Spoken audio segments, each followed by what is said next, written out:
Comme vous l'avez constaté, aujourd'hui nous nous sommes réunis avec nos bases, avec les coordinations de zones, de quartiers et de villages pour formuler les vœux de la nouvelle année 2025.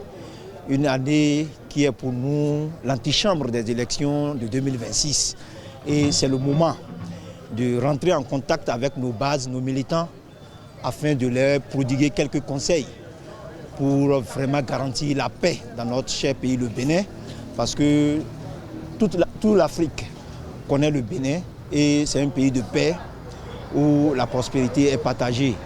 Donc les démocrates, c'est un parti de paix et nous avons voulu mettre nos militants sur les rails afin de leur demander d'être unis derrière le parti, afin de préserver la paix dans les quartiers, afin que les élections de 2026 puissent être un moment de fête pour la population du Bénin en général et de Parakou en particulier.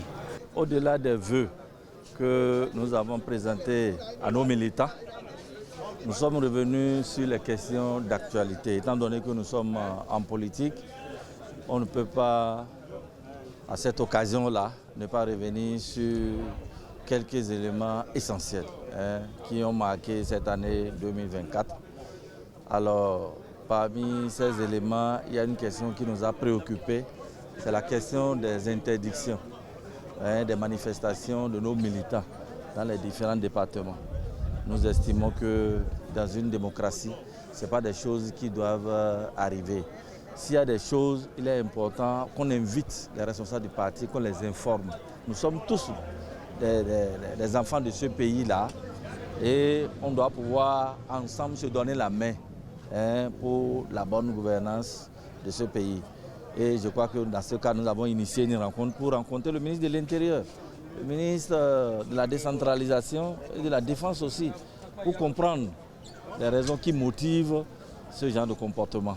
Je crois qu'on est en train de nous entendre pour que ce genre de choses n'arrivent pas. C'est la 7e circonscription électorale et la 8e qui s'est réunie à Parakou ce jour pour se souhaiter les vœux les meilleurs. En dehors des vœux les meilleurs, vous allez constater que les différents responsables à divers niveaux qui ont pris la parole ont tous parlé pour prôner la paix. Parce que sans la paix, rien ne peut aller. Nous avons dit la paix, ce n'est pas un vain mot, mais c'est un fait. On ne peut pas parler de la paix et poser des actes intentatoires qui vont contraire à la paix. C'est pour cela que vous allez constater avec moi, tous les intervenants à divers niveaux ont tous parlé de la paix, de la paix, de la paix, de la paix. Parce que sans la paix, nous ne pouvons pas. Aujourd'hui, s'il n'y avait pas la paix, s'il y avait les crépitements d'âme, est-ce qu'aujourd'hui on peut avoir l'idée de se réunir pour formuler les vœux les meilleurs? Non. Nous demandons à l'endroit du chef de l'État qu'il ose et qu'il use de son pouvoir pour poser des actes qui peuvent amener la paix dans ce pays.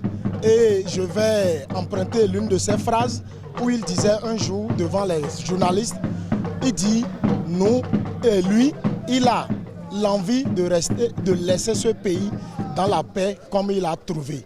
C'est une bonne chose que le président de la République dise qu'il veut laisser ce pays dans la paix comme il a trouvé.